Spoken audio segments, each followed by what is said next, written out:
खबर शामिल करेंगे खेल के मैदान से। पाकिस्तान क्रिकेट टीम भारतीय शहर हैदराबाद दक्कन में आज प्रैक्टिस सेशन करेगी। ग्रीन शर्ट्स मुकामी वक्त के मुताबिक दोपहर 2 बजे से शाम 5 बजे तक ट्रेनिंग करेंगे। इस स्क्वाड में शामिल तमाम खिलाड़ी तरबियती मश्क में हिस्सा भी लेंगे।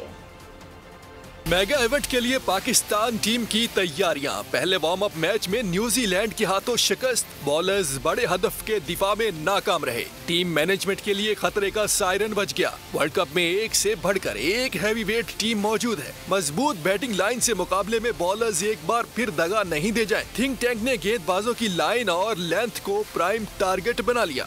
आज होने वाले प्रैक्टिस सेशन में फील्डिंग ड्रिल्स भी की जाएंगी। इसके साथ फिटनेस लेवल पर भी काम होगा। बैटर्स को वीडियो एनालिस्ट की मदद से भी तकनीकी खामियों से आगाह किया जाएगा। स्क्वाड में शामिल तमाम खिलाड़ी तरबियती मश्क में हिस्सा लेंगे। नेट पर बॉलर्स की कारकर्दगी पर खास तवज्जो दी जाएगी।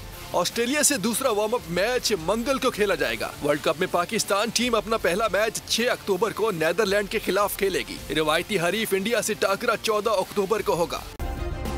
सब्सक्राइब करें और बेल दबाएं ताकि कोई खबर रह न जाए।